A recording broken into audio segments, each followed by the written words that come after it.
The Mannin Line with Andy Wint.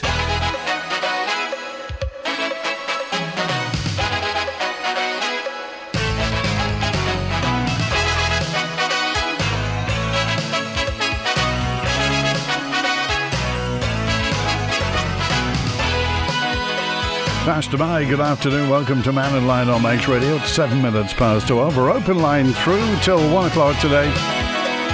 Well, the Princess Half-Tide Dock in Liverpool are brand new, of 1 day.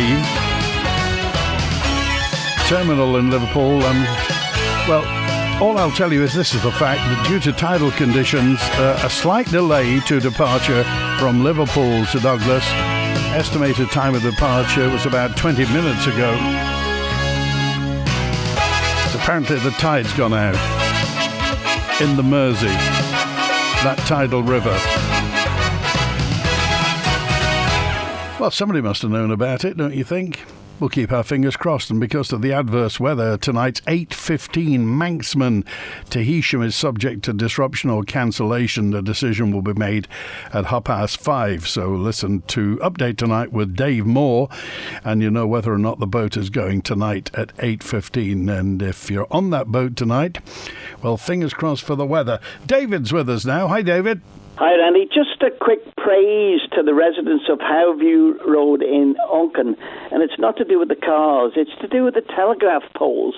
I don't know whether you know, but on Monday the planning committee met for about 7 applications. There was only one in Onken for 9 huge poles that were going to put up on the road going up there on a sea view, and a good residential area. It just made me think is, the Isle of Man government give Manx Telecom the money to push out the fibre network and stuff like that. Yeah. And I'm just wondering, why aren't we picking up the latest technology? Putting ducting in. Are they just using an excuse to put up a huge pole outside people's houses, 9 metres high? And the success on this one was, I think there was 4 or 5 applications that were turned down by the planning committee. Gold star there, but they may appeal. But I just wonder, why aren't they actually negotiating with the local authority or the residents of the area and coming up with alternatives? There's all sorts of things for internet now. I mean, I know an organisation that's got a dish that's on a building that goes up to the satellites. It's called Sky. I forgot what the other name was, Sky something anyway now. There's all sorts of things that you can go up to, the one on Douglas Head behind you. And there's also Shewer, and there are other providers as well. But when we're spending money, taxpayers' money, and hard-earned money on something to put poles in various locations in the Isle of Man, can't we think of something else? And I just wondered. They threw out 9 of 10 applications. The only application that got through was a 9-metre pole, so what's that, 30-odd feet in Andros at Ballastine Drive. But you're right, 3 in Ramsey, 1 in Ballaugh, another one in Andros, Larrivane Close was turned down, and Ballarlock Estates down as well. And as you say, Howe Road in Onken all got refused. Yeah. An overhead fibre internet service, as you say. That's right, and I know for a fact that I know a particular lady, I won't mention up at Howview Road at the top. Only a couple of weeks ago, she came to live in Onken, and she got onto Manx Telecom, and within a couple of weeks, this is some time ago now, only about a couple of months, and she had it done within a few days, because they found the ducting had already been running into her house. Well, imagine that. Yeah, and what do you do when you see these plates on the floor, don't you? These things where it says, used to say GPO, didn't it? Isle of Man Water Authority. So you lift them up and have a skeet, do a survey, and get things done right. Do you want poles all scattered over the island? No. Okay. All right. Thanks for that. Good Bye. to hear from you. This is, actually, Manx Telecom are now disappointed, shall we say, and of course they may appeal. Manx Telecom wanted to install over 50 telegraph posts around the Isle of Man.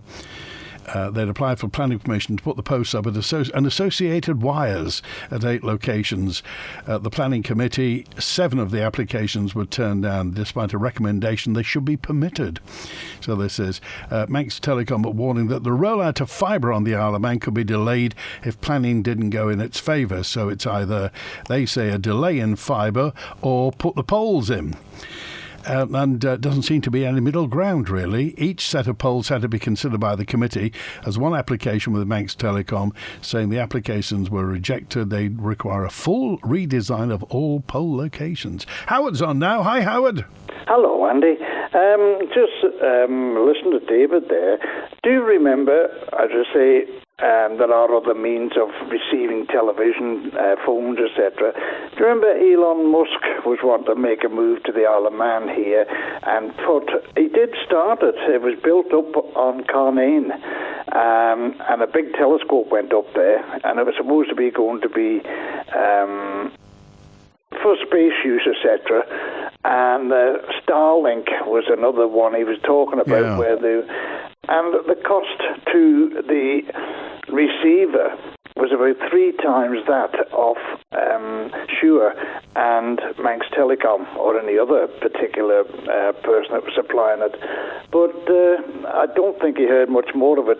That was the big discs. There were going to be 3 there.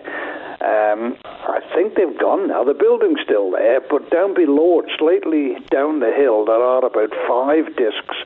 I don't know what they're for, but that Starlink one was virtually cost prohibitive to the man in the street. Yeah. Well, Starlink is available. I mean, you can, if you want to get a satellite dish, you can buy Starlink, and I know quite a few places that don't get any sort of mobile phone signal that use Starlink. Yeah, that's where the benefit of that system comes in. But as I say, for the man in the street, if I remember correctly, they were quoting about £90-odd a month plus, which to anybody who's working and got a family, it's beyond their pockets. But what I was coming for was, I just listened to your news this morning and saw it on my tablet for the news.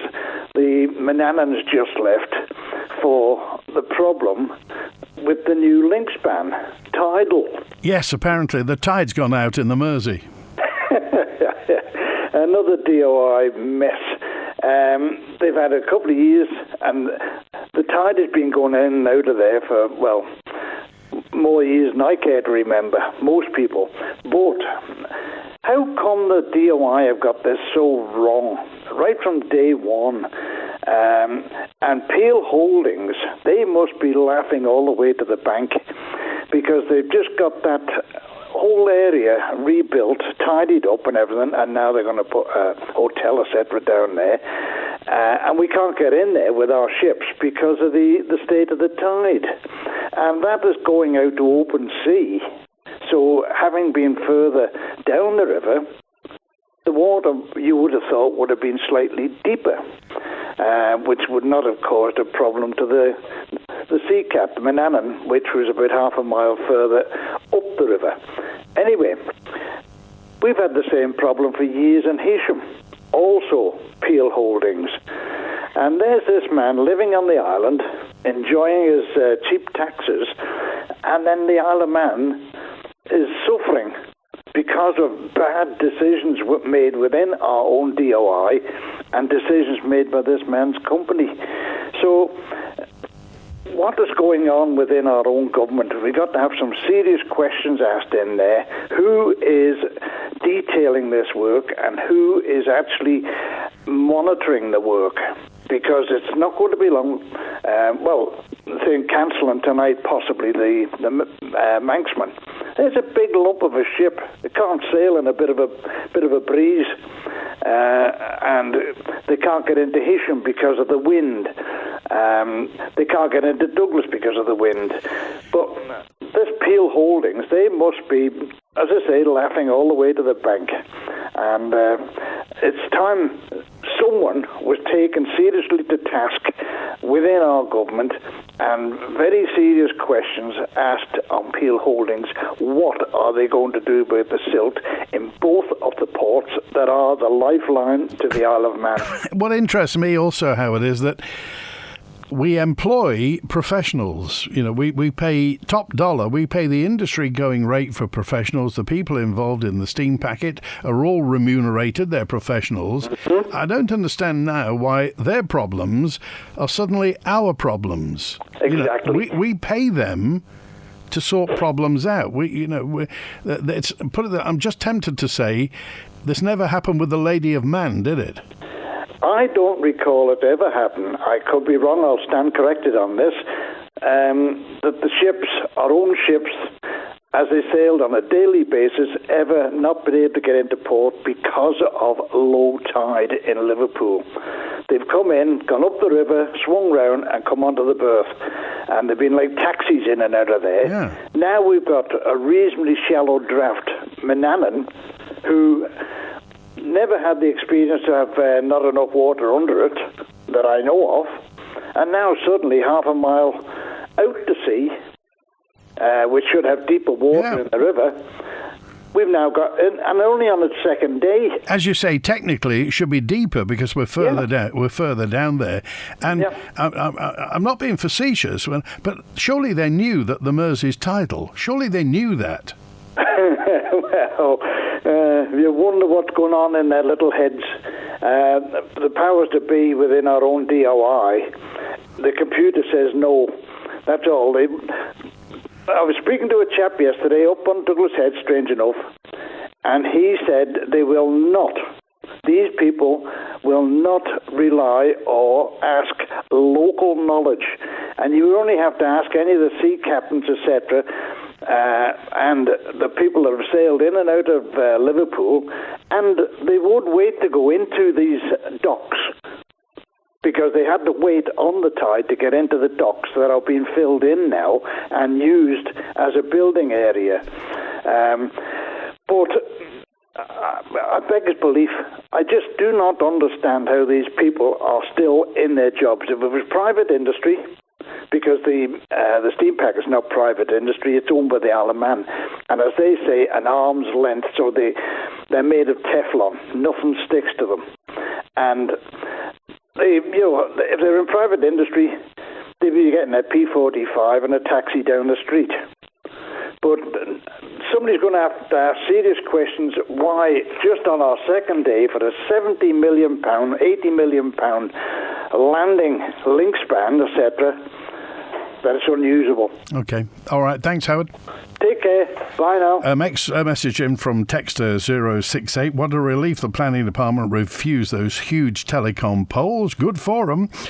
Joan said the money that's been spent on the Liverpool dock, the quiet area, could have been part of the plan. I hope the steam packet, says Meg, will explain why passengers were only told of the new arrival time when they checked in this morning. No opportunity to rearrange train and air journeys out of Liverpool. Surely the tides are known in advance. Which brings me to a point that came in from Bev, who just said, I often use, if you like, sail and rail. I go on the boat to Liverpool and then walk up to Lime Street. Well, first of all, now it's about a mile further that I got to walk. But also, I often get timed trains. And you simply now can't rely on the steam packet to get you there on time according to their timetable.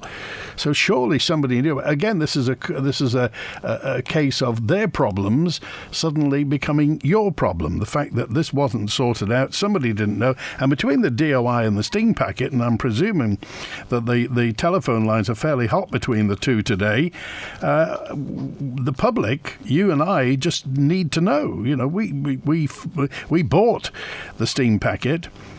There is a user agreement that the government created, and the government is our government. So this is for the people of the Isle of Man to get to and from the Isle of Man in a timely manner. So we wonder and we wait. Julian's on now. Hello, Julian. Hi, Andy. How you doing? Glad I'm not on the boat. Well, yeah, I'm just wondering, listening to Howard, I wonder if the same person who signed off on the ferry terminal also signed off on the MUA's Transition Programme ODM 002 document, who doesn't know the difference between load and capacity factors with renewables. Nobody's ever named, Julian. Oh, yes, you can't sue a board or a department, can you, or something? It's something to do with corporation law, isn't it? It's a heck of a Teflon shield, that, isn't it? Well, that's the whole point. We do, and often people in the public service, in the civil service, come in for some criticism on the Isle of Man. I want to assure anybody who's in there, nobody's doing it on purpose. It's just that these things just seem to keep floating our way. I know. By the way, I picked up on a message after I spoke yesterday saying that I was telling lies because Ørsted, the price of electricity in Denmark is more to do with taxes. I might remind that texter that Ørsted is 50% owned by the government in Denmark. So they can say whatever they like about the accounting of how they do their money. And please explain to me why Belgium and Germany are also massively up since they've been doing wind farms. Forget about Denmark. Germany and Belgium, for example. Well, let's just keep our eyes on 29p per kilowatt hour and see where that goes. I have a little question for you before I talk about battery storage solutions. Did I pick up on Vivian's call yesterday that you are retiring soon? No, that's Mark Tiley. She was getting Mark Tiley and me mixed up. Ah, thank God for that. We won't have anyone like Darth Vader appearing in your place. That's excellent news. Not that I know of, anyway. Excellent. Right. Battery storage and its relevance to the Isle of Man. The New York Times, there's two stories actually, in the last few days.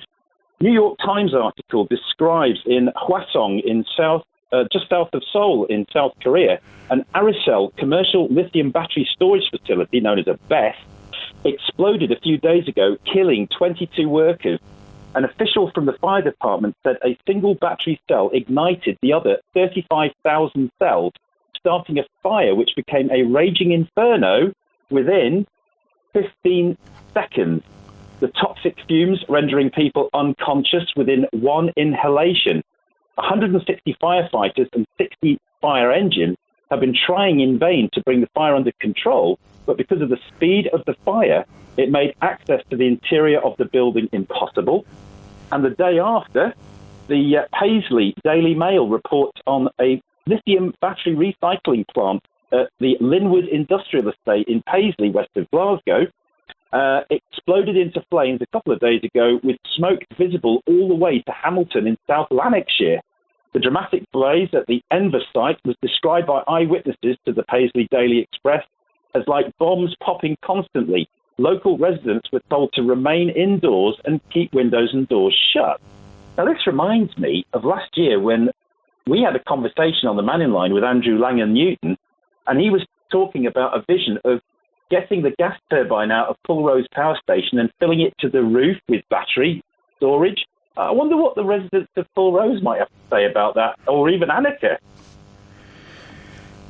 Well, you wonder what's going to... I mean, bearing in mind that battery fires are rare, they're rare as they stand, but the trouble is, when you do get one, it's not like a petrol fire or any other fire in that with those you can handle them.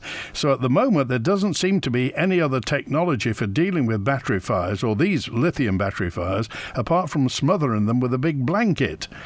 So, except the definition of rare, that's 2 in a week. Well, the world's a big place. I mean, there are... Yeah. But if you compare, battery storage facilities and recycling plants, I don't know how many of those there are around the place, but I thought they were fairly rare in themselves. So if you get a huge fire going in one, and that's not the first one, because they had a big one in Australia, if you remember, a few months ago, that burned for 6 days. Nobody was killed at that one, but this new one in South Korea is nasty. I mean, the 22 dead. Yeah. And they said they couldn't run fast enough from the 35,000 other cells as they were like going in a cascade. Reminds me of the bus station fire in China that was on CCTV. And one caught fire, and then the whole lot were gone in minutes. I mean, you're looking at the timestamp on the video, and the whole blooming car park was like a raging inferno in about 2 minutes flat. Well, it points to the fact regarding that battery factory fire in that industrial conditions are, a lot worse in the Far East than they are in the Western world. So you wonder whether anything like that would ever even be permitted in the Western world. Perhaps we should put one at half-tide dock. So, the trouble is it wouldn't be underwater very long, would it? All right. Thanks, Julian. Thanks, Andy. Cheers. 26 minutes past 12. We spent, this is Terry who said, I see we spent £80 million on something neither use nor ornament. When the Sea Cat finishes her summer sailings, there's no way the Manxman or the Ben McCree can surely do any winter Liverpool trips. And I thought in the lease with Peel Holdings, we got a long lease with Peel Holdings on the Princess Half-Tide Dock, we're not allowed to land freight in Liverpool, and they can't sail after, is it 11 o'clock at night? So quite how this is going to work out, we do seem to be lacking a bit of detail as to what's happening with our steam packet and our gateway to the UK and the gateway of the UK to the Isle of Man. So can you load freight at Liverpool Half-Tide Dock, and can you sail after 11 routinely? I'm not saying in a special case, but routinely can we sail? What's going to happen during TT? Will they be shifting all the bikers up to Heysham overnight? Thank you, Terry. Tidal problems on this terminal, a boat that can't sail in a stiff breeze, tidal problems at Heysham. Looks like we've been sold a litter of pups. They must be laughing all the way to the bank. They want to install those poles. This is Manx Telecom. Texter 284 says they want to install the poles because it's cheaper than doing it properly. My question to MT and the government would be, what was the agreed solution as part of this £10 million? Was it more than 10 million, wasn't it? Anyway, if you have 150,000 shares in Tesla, at least somebody will answer the Skylink dog and bone installation, says Robert. Have you got Starlink? Lots of people do have Elon Musk's link to the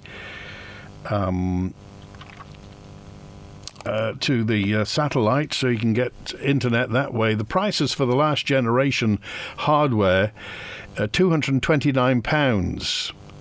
The new one is £299. This is for Starlink.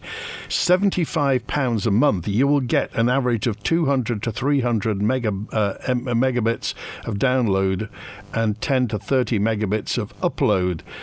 And also there's a roaming option you can use when you're out and about. If you've got a mobile home or anything, it's £85 a month, usable anywhere in Europe. The Carnane satellite dishes, I don't know whether you remember, it was Astra. The Astra people from Luxembourg had those 9-metre satellite dishes at Carnane. They were decommissioned, and SES was their company. Don't have the same presence on the island that they once had. There are a number of smaller dishes in the radomes that are part of that Starlink ground station network. The radomes are like giant Maltesers. So that's where it is. And if you want any more information, then I'm not advertising Starlink. I'm sure you can find it. It's called Half-Tide Dock for a reason, says Gary.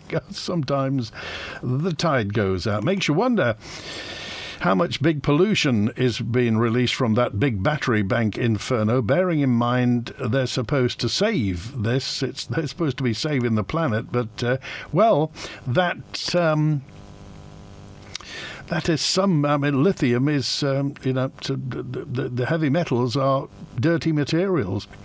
The old berth at the Liver building was a floating dock for the tidal changes. You can't tell me nobody incorporated the differential of the tide in the new terminal. So if so, somebody or a company needs suing, surely. Somebody needs sacking for incompetence, says Paul. Why did nobody think of this before? And if they did think of it, why didn't they say something?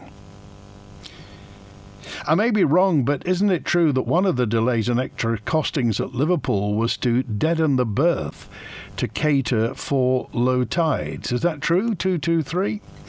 Well, you text, you call, you email and you WhatsApp if you've got any things. And also, those 109 apartments on a site in Douglas, we were talking about this yesterday, and it'll be interesting to see what the boss says about all this. The boss, of course, being Tim Crookall, MHK, the Minister for Infrastructure, and also the Department for Enterprise as well. The Enterprise Department has welcomed these 109 new apartments. If you shop at Lake Road and Tesco around there, or you have cause to visit the Steam Railway, it's that site there, the one that's been a sort of manky old car park for years and years and years. Dandara Homes' proposal on Lake Road will see an underutilised and derelict area turned into a vibrant residential estate, apparently. Tim Johnston says it contributes towards aims of building 1,000 additional homes on the island by 2026. The 1.4-acre site will house 49 one-bedroom and 62-bedroom apartments and 109 parking spaces. The project has been in part supported by the Island Infrastructure Scheme. That's the scheme which offers a financial support by way of a grant and/or loan towards development projects of up to 25% of eligible expenditure. Currently an unused car park, the site on Lake Road earmarked for the apartments is adjacent to the River Douglas. In the initial design statement, Dandara says any development within this area will also be designed so as to minimise flood risk for new residents and to not increase risk to adjacent land. Resident parking, it says, will be accommodated at ground or first floor level, with all residential accommodation set above the minimum level specified by DOI Flood Risk Management Division. Looking around the capital, it's the second large brownfield site to receive planning approval for redevelopment this year. In April, plans were approved to redevelop Villiers Square, building a new hotel alongside a new retail and office development. And though not yet approved, more recently plans were announced to build a mixed-use development on the former Lord Street bus station site, which is currently used as an unmanaged car park.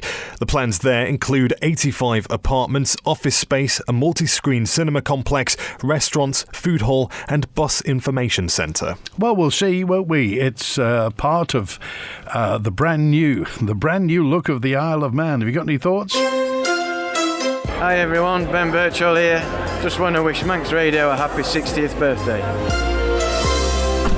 Do you know, Dave, the Q Plus counter always has just what I need.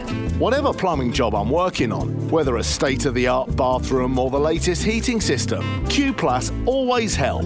With extensive supplies, friendly, knowledgeable service and great prices, it really is the one-stop shop for trade and DIY customers alike. And if they don't have what you want in stock, they'll find it for you. See for yourself. Just take a look at Q Plus on Facebook. Quadlock is the strongest and most secure mounting system in the world for integrating your phone, camera or accessories into your outdoor pursuits and for your car, van or motorhome. See the Quadlock display at H&H Motorcycles in South Key, Douglas. Feeding friends and family with the finest the island has to offer. The Forge Smokehouse and Grill, Santon. Fresh Manx produce marinated, slowly cooked, grilled and smoked to perfection right here and served in a gorgeous setting. Just walk in anytime, no booking needed. Parties, family gatherings and weddings, the perfect venue for any occasion. And don't forget our large marquee for any event.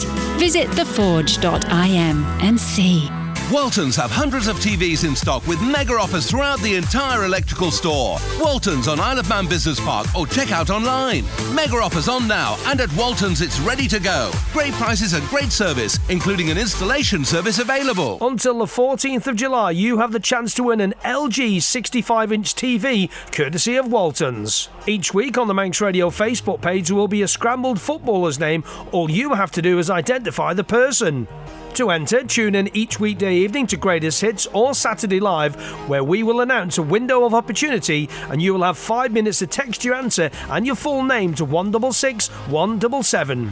The winner will be announced on Monday the 15th of July, so keep listening for your chance to win with Waltons and your nation station, Manx Radio. The Mannin Line with Andy Wint. It's Lair Columkillia this week. If you're heading to the festivities, do have a good time. What do you think about introducing ANPR on the Isle of Man, automatic number plate recognition technology? They reckon, the Home Affairs Minister, Jane Paul Wilson, says it's going to act as a valuable intelligence tool for tackling serious serious criminality. The trouble is, we don't know when it's going to be brought in. So sounds like a good idea, which we may have at some point in the future, a bit if-ish. Here's Dewan now. Hi, Dewan. ANPR for serious crime. Okay, I'll work on that one.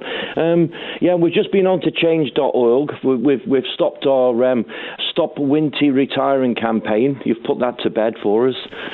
So we won't be campaigning to keep you there because you're already staying. Jolly good. But as your previous caller said, I think the clue was in the name, Half-Tide Dock. There was kind of a clue there somewhere, wasn't there? Well, the trouble is, I mean, just up the road, the reason we're being bounced off the link span by the Liver building is because they're putting enormous cruise ships there. I mean, yes. These enormous things can tie up by there, and yet we can't get a little bitty fast craft without scraping a bottom. Yes, and also I was interested the other week, as I said, the price that I think it was reported in the Liverpool Echo of the investment that the cruise ships are putting in for a new terminal there for the passengers to come off, and it was nowhere near the price that we're paying for ours. But they were classing that as a big investment into Liverpool, so that was quite interesting. They know nothing about big investments. They should come here. Yeah. And also I was talking to someone last week who was in the marine industry as well, and he said that's nothing. He said wait till you get the dredging bills. The dredging bills are going to be very costly because it's going to need desilting very, very regularly in that area. So let's wait and see on that one. Let's wait and see. I just wanted to tidy up just a couple of bit of housekeeping on a couple of things. When you were talking to Claire Barber the other day, and you're talking about the farmers in Europe, and you said militant farmers. I just wanted to clarify on that one, Andy. What did you mean by militant farmers? Well, they were throwing animal waste at buildings. Yeah. But isn't that people who are annoyed that their whole life industry has been taken away from them for government? I don't know whether militant is the right word. Would you use militant? Well, and the farmers who were clogging up the entire when they were parking hundreds of tractors on the French motorways. I mean, that's not gentle, is it? That's fairly militant. But, yes, I suppose so. Perhaps they'd been to a pop concert and weren't feeling well. Anyway, I just wanted to tidy up as well what I said yesterday, and definitely there was no allegations between anyone or any corruption within government. It was just, as government love to say, there's transparency. And I was just pointing out that Mr. Wannenberg was related to Mr. Wannenberg, so there was no allegations imposed there. Well, it's not uncommon on the Isle of Man, is it? It's not. I mean, we've got ministers there who their other halves are writing policy in offices and laws. So, no, it's not. If people are doing their job right, I'm sure there's no collusion whatsoever there. That's exactly right. I was interested there as well. The other day we were talking about Paul Burgess, and there'd been a complaint put into Cura, which is your governing body, isn't it, that oversees radio, I believe. That's right, Andy? I don't know. Where'd you get that from? Oh, the Cura.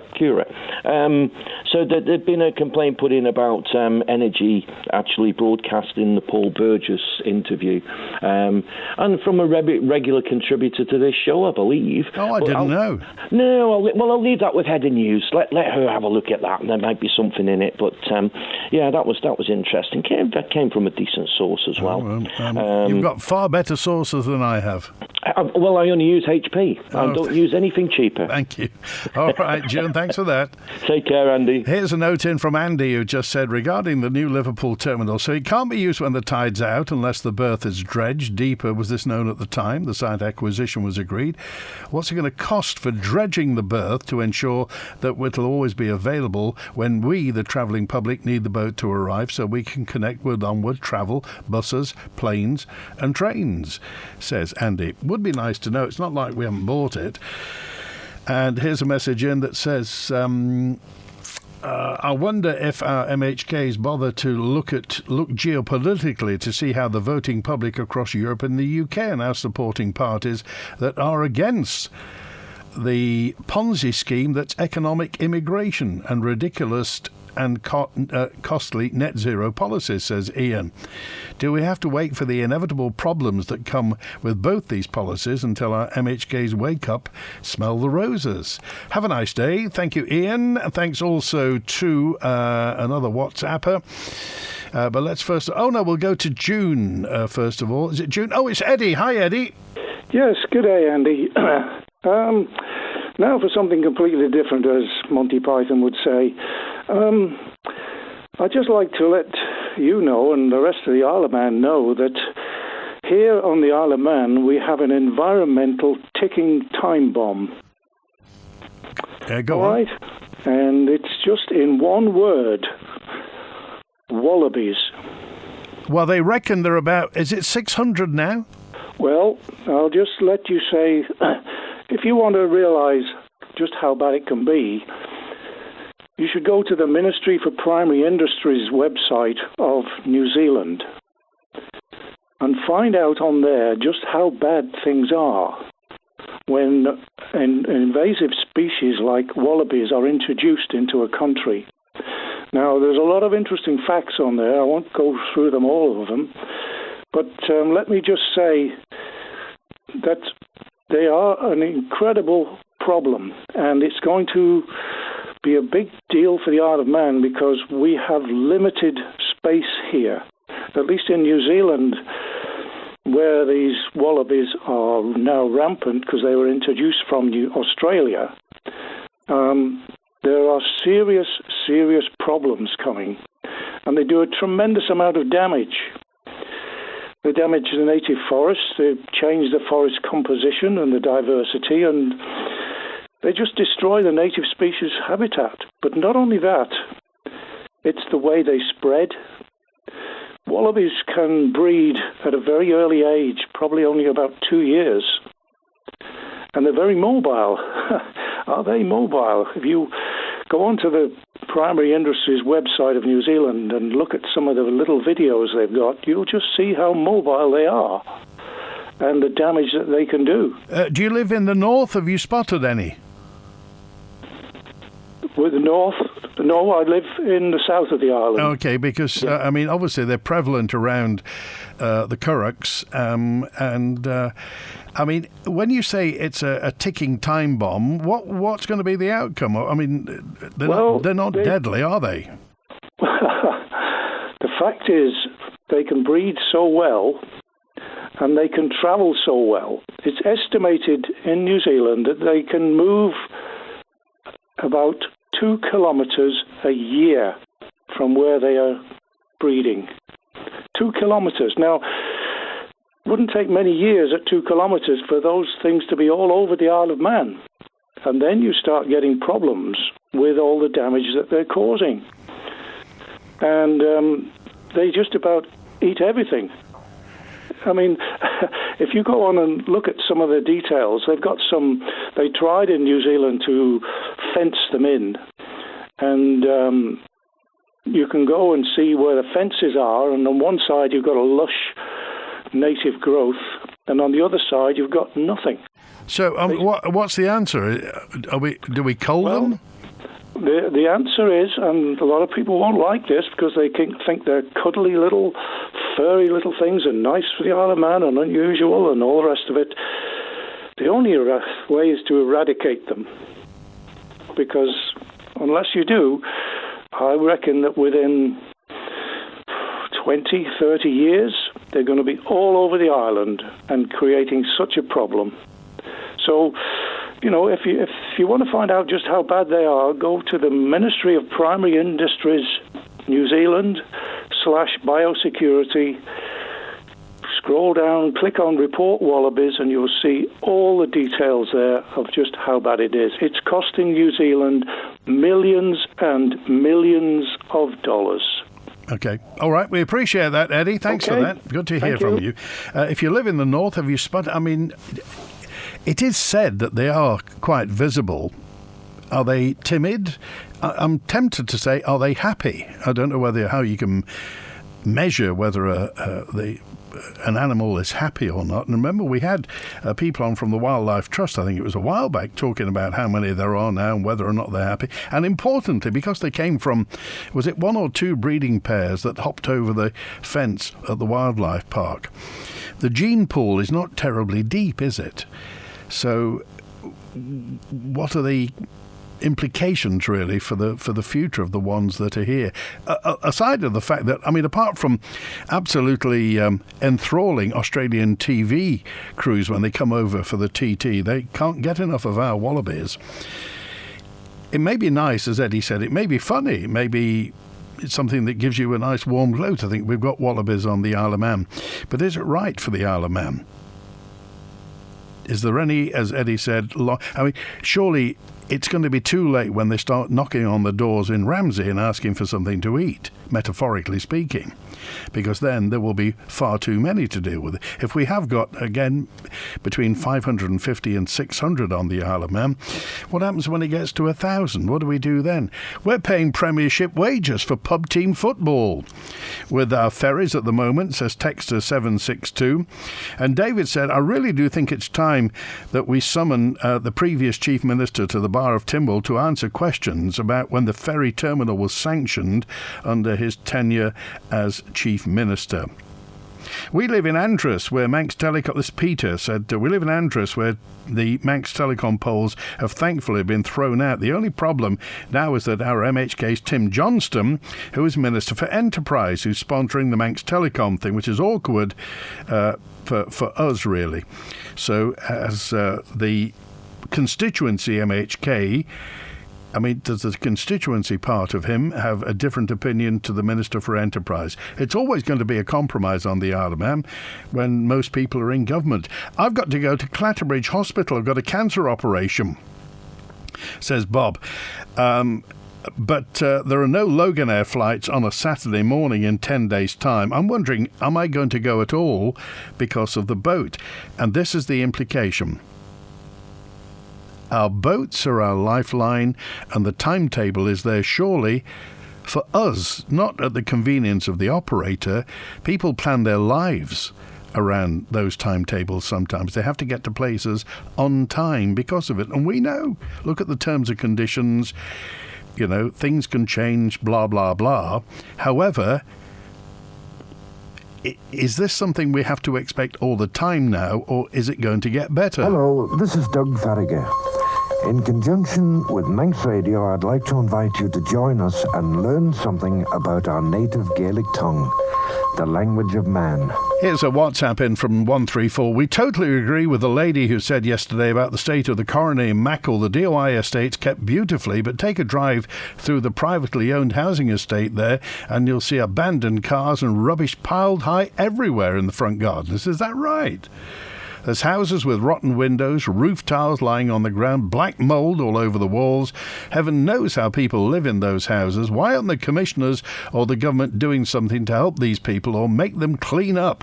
If they were DOI houses, they'd be dealt with, and they must be destroying property prices in what should be one of the island's most beautiful places to live. We're cooking with sunshine, cholera. We're washing with sunshine, cholera. We're heating with sunshine, cholera. The future looks good. With solar panels, battery storage and domestic wind turbines from Era Electrical, you can slash your electricity bills and recoup your investment in as little as 7 years. Call now to find out more. 676 544. Future looks good. Hello, I'd like to rent a car for 3 days. Just something reasonable. No problem at all. We've just a few rules. You can't go off island, you can't smile in the car, you can't take any friends. Oh, and it's £10,000 a day. Renting a car doesn't need to be difficult or expensive. With prices from just £50 per day and now collection and drop-off at the airport and Douglas, speak to Rex Rental Company or book online at rexrental.im. Rex Rentals. I'm so glad to hear that. With unlimited broadband from Shaw from £39.50 a month, you'll be laughing. Shaw Fibre Broadband. It's the lowest price on island. For more details, see us in store or visit shaw.com. T's and C's apply.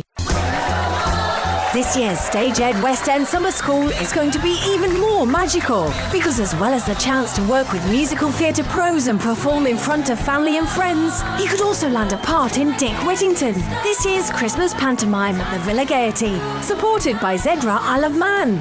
The Stage Ed Summer School, back at Ballacameen High School Studio Theatre, 22nd to 27th July and 29th July to 3rd August, for all ages from 6 to 18.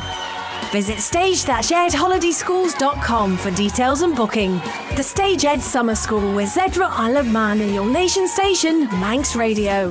Hello, it's Ben here, inviting you to join me for the bigger Manx Radio breakfast every weekday morning from next Monday, the 1st of July. We'll be here from 6 a.m. to start the day with the latest weather and travel. Sean will be here to keep us up to date with all the morning's main stories. We'll be out and about around the island to find out more about those stories, and we'll have your reaction to the big news of the day. There'll also be plenty of good music and a couple of competitions to get your day going. Listen again to Manx Radio from July the 1st. The Mannin Line with Andy Wint. Alan's with us now. Hi, Alan. Hi, Andy. I just thought I'd give you something to smile about. Okay. If this Liverpool tide thing is right, I've got a Liverpool tide table here, and it's 8.5 metres today. Tomorrow, it's 8.3. Saturday, 8.1. Sunday, 7.9. Monday, 8.3. Tuesday, 8.2.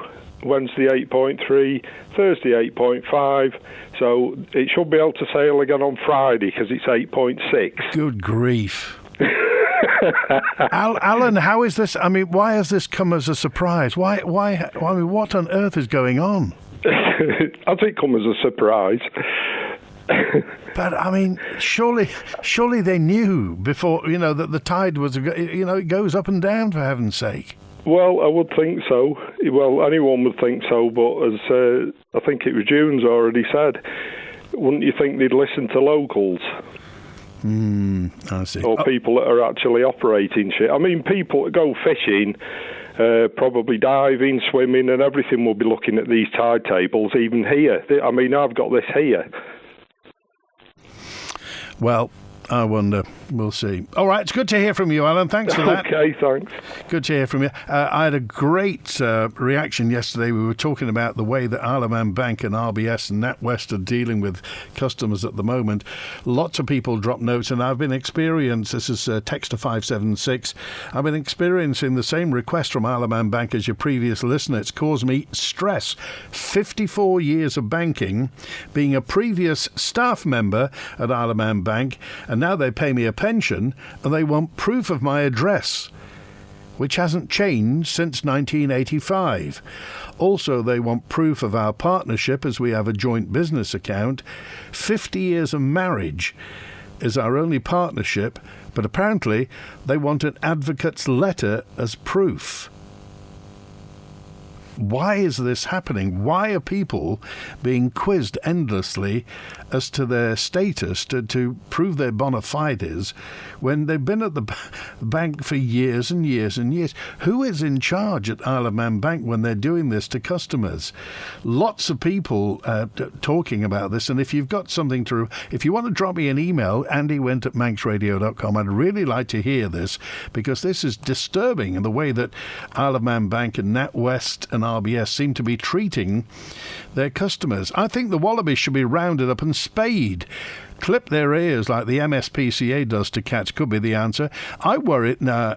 Well, Alison, I'll say this now.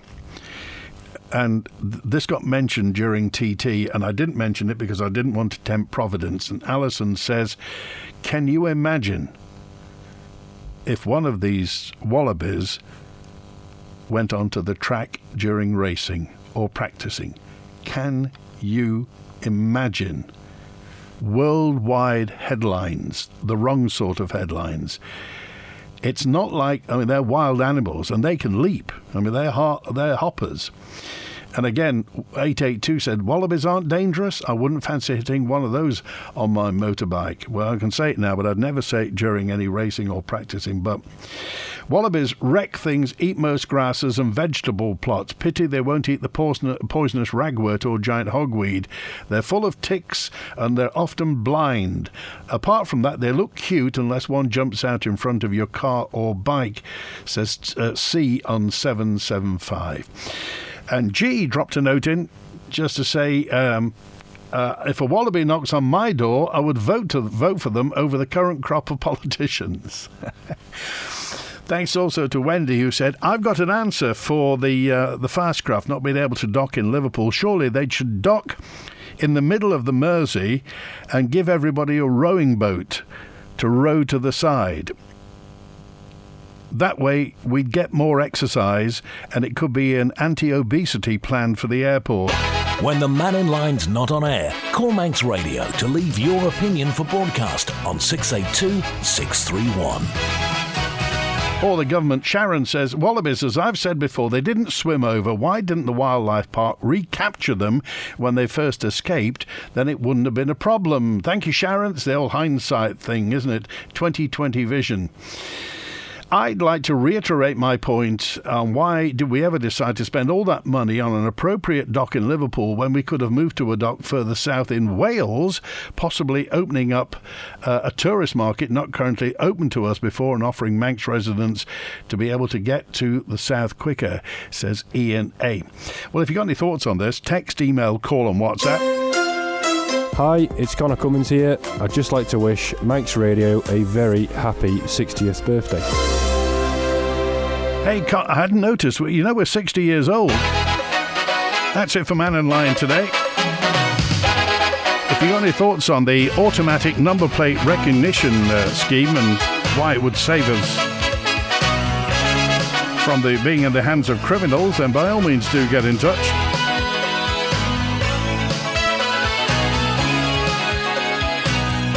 Remember, if you want to get in touch out of hours, that email address, manninline@manxradio.com. Also my personal one, Andy Wint @manxradio.com.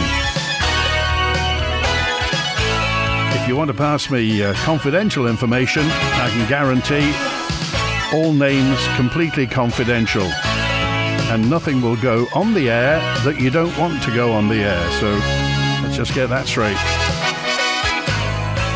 Back tomorrow, back Friday with another open line. Enjoy the rest of the day. Thanks to Chris Quirk on the phones today. WINT